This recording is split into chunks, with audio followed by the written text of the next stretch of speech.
The Secret Lake by Karen Inglis. This is a chapter book, and you see the boat and the boy and girl. And Esme, it's especially for you, but Addie, you might like it too, so you listen too.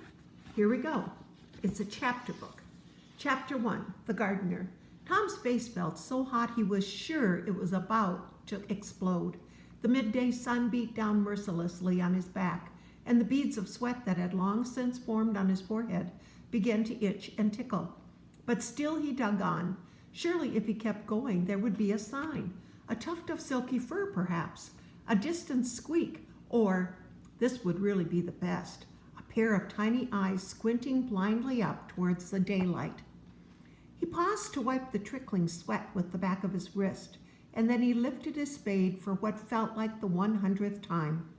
Just as a dark shadow loomed up from behind, a familiar chill traveled down his spine as, with his heart pounding, he swiveled around to meet the piercing stare of the gardener, Charlie Green.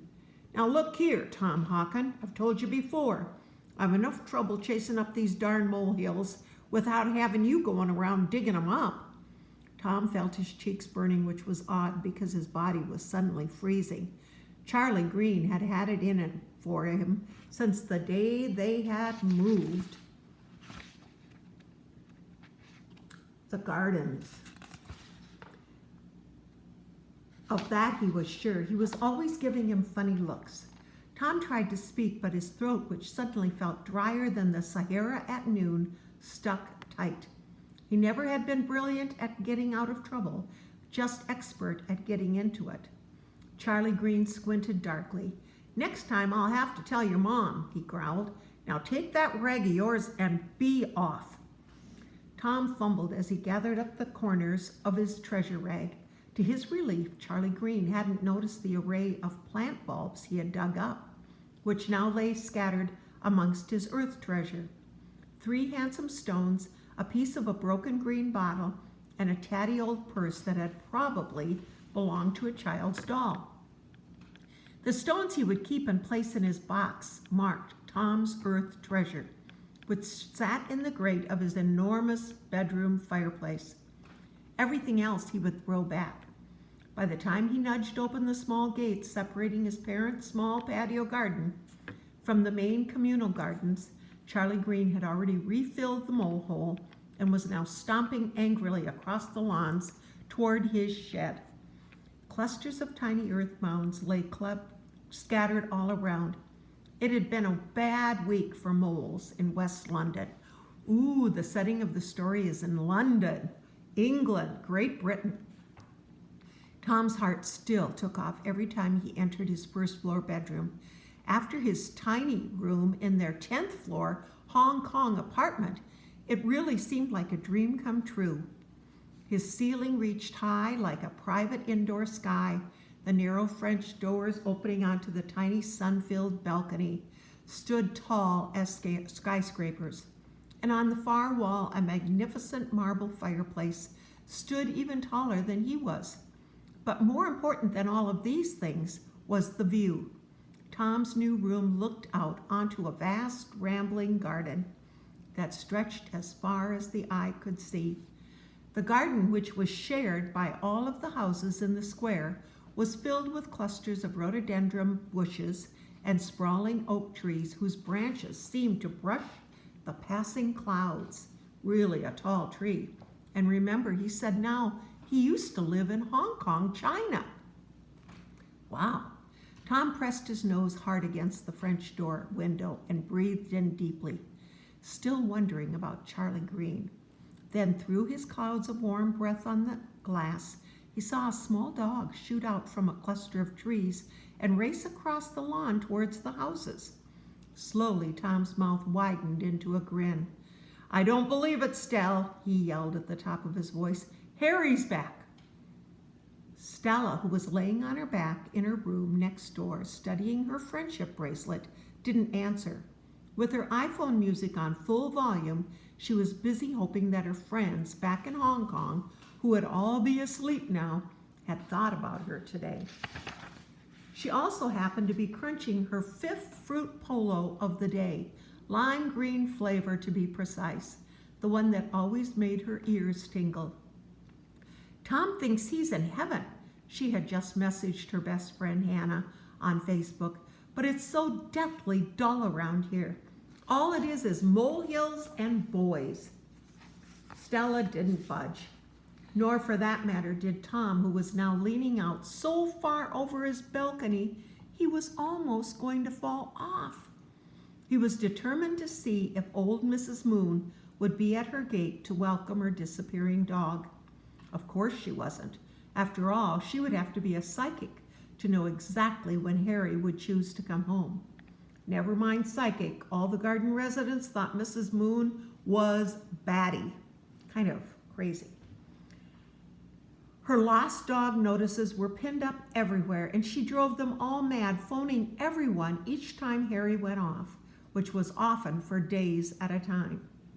Tom had found himself wondering about Harry when he was out digging. The little long-haired terrier's comings and goings seemed to be a part of garden life, as did the snarling Charlie Green. And the molehills, of course, the dotty old Mrs. Moon. But why did the dog keep disappearing? And exactly where did he go?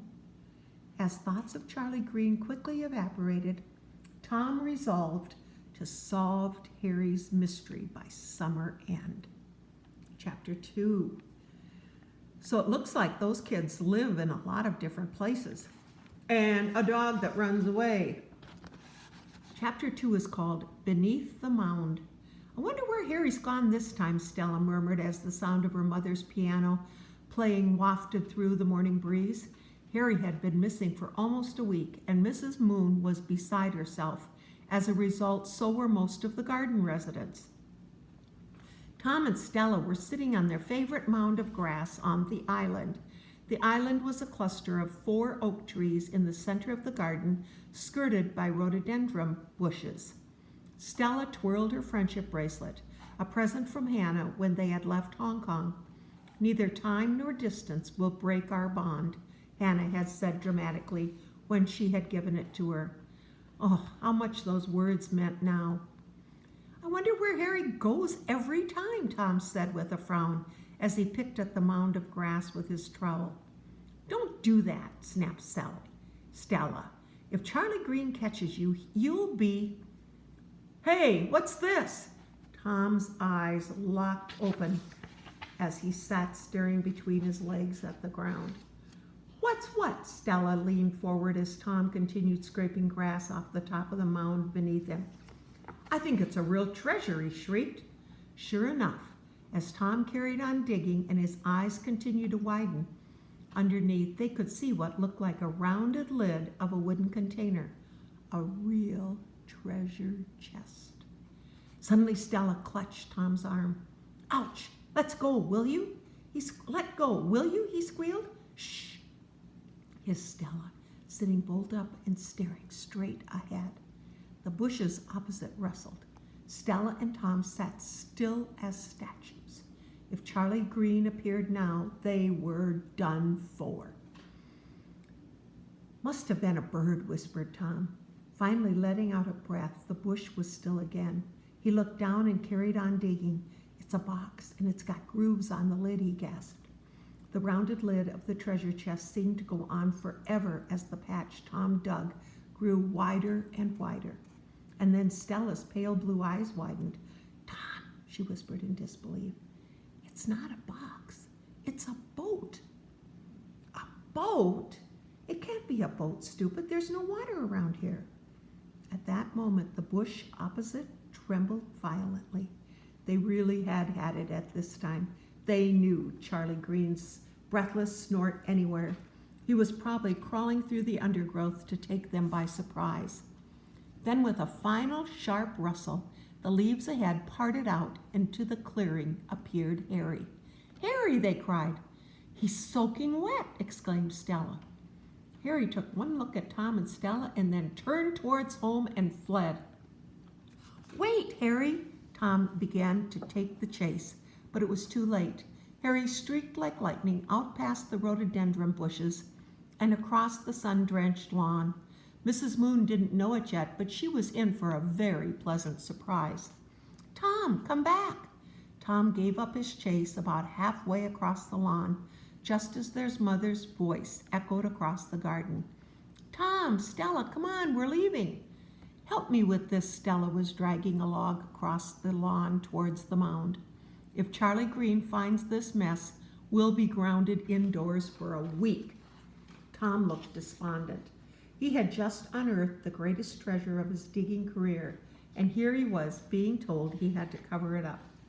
"But I want to get out the boat out," he protested. "We haven't got time. We're going to Grandma's," said Stella breathlessly. "Quick, take that end." They shuffled 3 or 4 steps sideways and lowered the log on top of the mound. Tom stepped back and kicked the log in frustration. "Look," said Stella firmly, "it's no use making a fuss now. We'll come back tomorrow and see if we can find out where Harry came from." Tom's face twisted into a puzzled frown. "What do you mean by that?" "Well," said Stella, tearing at the wrapping of her sweet packet, "where there's a boat, there must be water." She popped an orange polo into her mouth and raised her eyebrows in excitement. "I think Harry knows where the water is, and it's somewhere around here." That's chapter 1. Chapter 2. Next time will be chapter 3, Dawn Escape. Happy reading.